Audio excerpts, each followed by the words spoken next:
बुलढाणा विधानसभेचे आमदार संजय गायकवाड जनसेवेसाठी सदैव तत्पर। मतदारसंघातील विविध समस्या संदर्भात विधानसभेत उपस्थित केली लक्षवेधी। बुलढाणा विधानसभा मतदारसंघाचे आमदार धर्मवीर संजूभाऊ गायकवाड यांनी 11 डिसेंबर 2023 रोजी नागपूर येथे हिवाळी अधिवेशनादरम्यान आपल्या मतदारसंघातील विविध महत्त्वपूर्ण विषयाला हात घातला। यामध्ये लक्षवेधी उपस्थित करताना बुलढाणा जिल्हाधिकारी कार्यालयातील अप्पर जिल्हाधिकारी यांच्याकडे जे अपील चालतात अशा प्रकारच्या केसेस चालवण्याकरिता महिन्यातील 2 वेळ कमिशनर ऑफिसचे अधिकारी किंवा अप्पर आयुक्त यांनी त्या संबंधित जिल्ह्यामध्ये कॅम्प घेऊन अशा प्रकारच्या केसेसचा निपटारा करावा। महसूल भवन देखील बुलढाण्यामध्ये उभारण्याची आवश्यकता आहे अशी देखील यावेळी मागणी केली। बुलढाणा जिल्ह्यातील अशा विविध समस्यांबाबत आमदार गायकवाड यांनी विधानसभेमध्ये लक्षवेधी उपस्थित केली। MCN न्यूज मराठीकरिता प्रमोद मिश्रा। ताई संजय गायकवाड आहे। अध्यक्ष महोदय, आजच्या या पुरवणी मागणीच्या संदर्भात बाब क्रमांक 61, 63 आणि 64 पृष्ठ क्रमांक 61 हो बॅकलॉग खूप आहे हो। बुलढाण्यामध्ये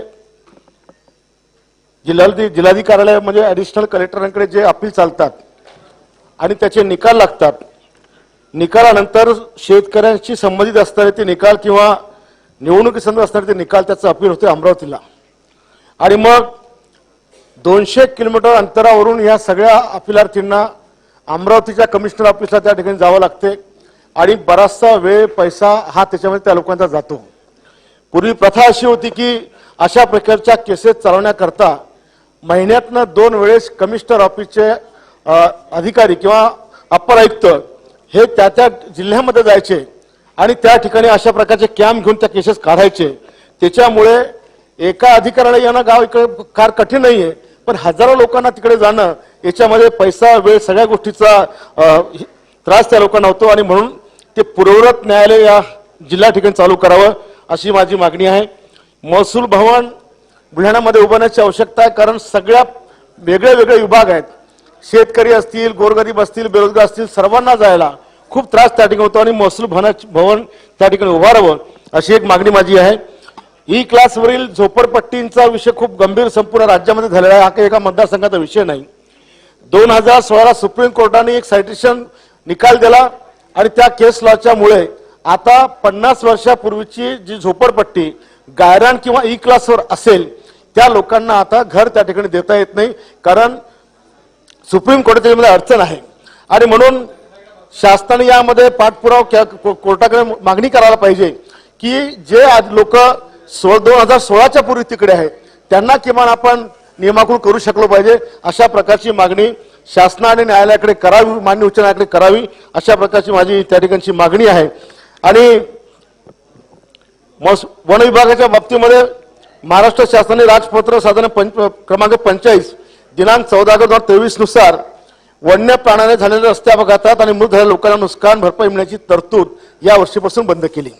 अद्याप मोठ्या प्रमाणामध्ये रानडुकर असतील, रोही असतील, हे रस्त्याने चालणाऱ्या माणसाला, गाडीवर चालणाऱ्या माणसाला अक्षरशः गाडी खाली येतात किंवा उडवतात, त्याचा त्या ठिकाणी मृत्यू होतो। आधी त्यांना त्याची त्या ठिकाणी मदत मिळायची। माझ्या मतदारसंघात एक मुलगी आणि एक गोलेत नावाचा तरुण हे दोन्ही या जनावरांच्या रस्त्यामध्ये मेले, पण त्यांना या जीआरमध्ये मदत मिळत नाही। केंद्र शासनाला आपण विनंती करून हे पूर्ववत मदत मिळण्यासंदर्भात आपण त्यांना विनंती करावी अशी एक मागणी माझी या ठिकाणची आहे। संख्या जनावरांची प्रचंड वाढली असल्याने त्यांना मारण्याची परवानगी शासनाने दिली, परंतु ती केवळ आरएफओच्या लेवलला, तेही बंदूकने मारण्याची परवानगी दिली। पण आरएफओ अशा प्रकारची कारवाई करत नाही आणि मग शेतकऱ्याला किंवा ज्याला त्या जनावरांना त्रास होतो त्याला देखील त्या जनावराला विल्हेवाट लावण्याची, मारण्याची परवानगी देण्यासंदर्भात शासनाने काहीतरी निर्णय घेणं या ठिकाणचं आवश्यक आहे। वन्य प्राण्याने होणारी पीक नुकसानी भरपाई देण्याचे काम हे फॉरेस्ट डिपार्टमेंट करतं।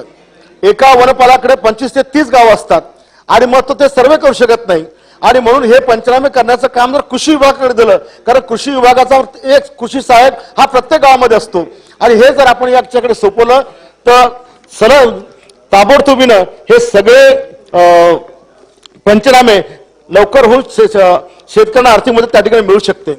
अध्यक्ष महोदय, वैद्यकीय शिक्षण औषध विभागामध्ये बाब क्रमांक 347 आणि 348 आमच्या बुलढाणा जिल्ह्यामध्ये सन्माननीय मुख्यमंत्री, उपमुख्यमंत्री अजितदादा, देवेंद्रजी आणि इकडे शिंदे साहेब आणि हसन मुश्रीफजी यांनी मेडिकल कॉलेज त्या ठिकाणी मंजूर केलं आणि म्हणून त्याचं मी सर्वांचं या ठिकाणी अभिनंदन करतो. पण त्यासाठी शासनाने मनुष्यबळ भरतीसाठी शासन निर्णय अद्याप निर्गमित केला नाही. तो निर्गमित केल्याशिवाय त्या दवाखान्याला कामाला गती येणार नाही. संलग्निक रुग्णालय हस्तांतराचा करार देखील 2 मिनिट शेवटचा माझा हस्तांतराचा करार देखील अद्याप झालेला नाही.